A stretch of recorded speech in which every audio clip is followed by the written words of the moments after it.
শুরু করছি আজকের গল্প শুধুই তুমি। ৩ বছর পর এক্স গার্লফ্রেন্ডের সাথে এভাবে দেখা হয়ে যাবে তা একদমই ভাবতে পারেনি নীল। আনিকা যেদিন ওদের ২ বছরের সম্পর্ক ভেঙে চলে গেছিল ওই দিনই ছিল ওদের শেষ দেখা। তারপর নীল আর আনিকা কখনো সামনাসামনি হয়নি। আজ ৩ বছর পর ছুটির দিনে নিজের বউকে নিয়ে শপিং করতে এসেছে নীল। নীলের ওয়াইফের নাম তনা।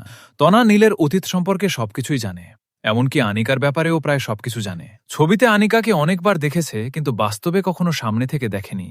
তনা নীলের ভালোবাসার ভাগ কাউকে দিতে চায় না। আনিকার নাম শুনলেই তনা অনেক অপসেট হয়ে যায়। নীলের ভিতর একটা অজানা ভয় কাজ করছে, তনা যদি আনিকাকে দেখে উল্টাপাল্টা কিছু করে বসে। তনা আর আনিকা যাতে সামনাসামনি না হয় সেজন্য নীল তনাকে নিয়ে অন্যদিকে চলে যেতে চাইল। তনা, চলো ওইদিকে যাই। একটু দাঁড়াও, এই তো এখান থেকে শুধু একটা হিজাব নিব। বলছি এখান থেকে চলো, হিজাব তো ওইদিকেও পাবে। কি হলো তোমার, হঠাৎ করে এমন করছো কেন? আজব মানুষকে নিয়ে পড়লাম বাবা, কখন যে কি হয় তা আল্লাহই জানে। তনা কথা বলতে বলতে পিছন ফিরে নীলের কাছে আসার সময় আনিকার দিকে চোখ চলে যায়। আনিকাকে দেখে এক মুহূর্তেই চিনে যায় এটাই যে ওই আনিকা যার সাথে ওর হাজবেন্ড নীলের রিলেশন ছিল। তনা নীলের দিকে তাকিয়ে আছে, কিছু বলছে না। আনিকা অনেক বছর পর নীলকে দেখে আর মুখ ফিরিয়ে নেয়নি। আনিকা নীলের সামনে যাওয়ার সাহসটুকু পাচ্ছে না। কি করে নীলের সম্মুখীন হবে সে? আজ ৩ বছর পর কি করে তার সামনাসামনি হবে? আনিকা ধীর পায়ে এগিয়ে আসছে নীলের দিকে। নীলের কাছে এসে ওর থেকে ২ পা দূরে দাঁড়িয়ে, কেমন আছো নীল? নীল একবার তনার দিকে তাকিয়ে আবার আনিকার দিকে তাকিয়ে আনিকার প্রশ্নের উত্তর দিল, ভালো আছি। শুধু ভালো না, অনেকটাই ভালো। আমি কেমন আছি তা জানতে চাইবে না? তুমিও নিশ্চয় ভালো আছো। ভালো থাকার জন্যই তো ওই দিন আমাকে ছেড়ে অন্য কারো হাত ধরে চলে গেছিলে। নীল আনিকাকে কিছু বলার সুযোগ না দিয়ে আবার বলতে শুরু করল, যাই হোক, এসব কথা আর মনে করতে চাই না। তুমি এখানে কেন আসছো? কিছু কাজে এখান দিয়েই যাচ্ছিলাম, ভাবলাম আম্মুর জন্য একটা শাড়ি কিনে নিয়ে যাই। তুমি একা আসছো? তোমার হাজবেন্ড কোথায়? তোমার সাথে আসেনি? আনিকা একটু তাচ্ছিল্যের হাসি দিয়ে বলে, আর হাজবেন্ড? আমাদের ৮ মাস আগে ডিভোর্স হয়ে গেছে। ও আমাকে ওর বাবা মায়ের পছন্দে বিয়ে করেছিল। প্রথমে আমাদের মাঝে সব ঠিকই ছিল, কিন্তু যতদিন যেতে লাগলো ততই আমাদের মাঝে ঝগড়া হতে শুরু হয়ে গেল। ও ছোট ছোট বিষয় নিয়ে আমার সাথে কথা কাটাকাটি করত। ও তো অনেক সময় আমার গায়েও হাত তুলেছে। যাক, এসব তোমাকে বলে কি হবে? তুমি এখানে কার সাথে আসছো? নীল তনার হাত ধরে তনাকে কাছে এনে বলল, এ হলো তনা, আমার ওয়াইফ। আনিকা এতক্ষণ তনার দিকে খেয়াল করেনি। নীল তনাকে ওর ওয়াইফ বলার পর আনিকা এক পলক তনার দিকে তাকিয়ে তনাকে দেখে নেয়। আনিকা চুপ করে কিছুক্ষণ নীলের দিকে তাকিয়ে থেকে, বিয়ে করেছো? জিজ্ঞেস করে। তুমি চলে যাওয়ার পর এটা খুব ভালো করে বুঝতে পারলাম যে কারো জন্য কখনো কারো জীবন থেমে থাকে না। তনা এতক্ষণ ধরে নীরবে দাঁড়িয়ে নীল আর আনিকার সব কথা শুনছিল। তনা কাউকে কিছুই বলতে পারছে না, শুধু চুপচাপ যা হচ্ছে তা দেখে যাচ্ছে। চোখের কোণে জল চিকচিক করছে।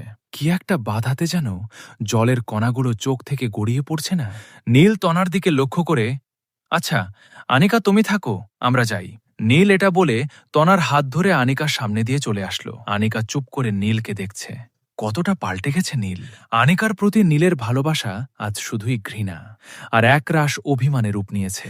নীলের এমন পাল্টে যাওয়ার কারণটা তো আনিকা নিজেই। নীল অবশ্য পাল্টাবে না কেন? আনিকা যদি নীলকে ছেড়ে গিয়ে অন্য কারো সাথে সংসার করতে পারে তাহলে নীল কেন পারবে না? অন্য কারো সাথে সংসার করতে, ওর সাথে সুখী হতে। নীল ড্রাইভ করছে আর তনা পাশের সিটে চুপ করে বসে আছে। শপিং মলেও তনা কিছু বলেনি। গাড়িতে ও একদম চুপ আছে। নীল অবশ্য তনার চুপ থাকার কারণটা বুঝতে পারছে। পাগলি মেয়েটা যে নীলকে অনেক ভালোবাসে। নীল যখন হনার্স ফাইনাল ইয়ারে তখন আনিকার সাথে নীলের রিলেশন ছিল। নীলের তখনও স্টাডি কমপ্লিট হয়নি, হাতে কোনো কাজ নেই। বাবা মারা গেছে ক্লাস 9-এ থাকতে। একা মাকে নিয়ে ওর পরিবার। নীল বাবা থেকে বিয়ের জন্য চাপ দিচ্ছে। ছেলে ভালো, ভালো জব, ফ্যামিলিও হাই ক্লাস।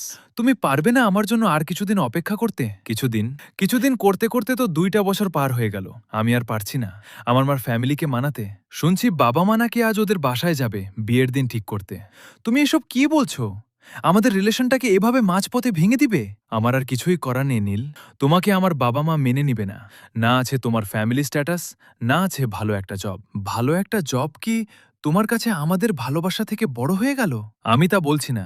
আমার পক্ষে এই রিলেশন টিকিয়ে রাখা সম্ভব না। হঠাৎ করে গাড়ি ব্রেক করল নীল। তনা একটু ভয় পেয়ে নীলের দিকে তাকিয়ে গাড়ি থেকে নেমে বাসায় চলে গেল। একটা সময় ছিল যখন নীলের কাছে কিছুই ছিল না, এমনকি ওর ভালোবাসা ওর থেকে দূরে চলে গেছিল। কিন্তু আজ ৩ বছর পর নীলের কাছে সব আছে। নিজের ব্যবসায়, শহরে কয়েকটা বাসা, গাড়ি, সবই হয়েছে তনার জন্যে।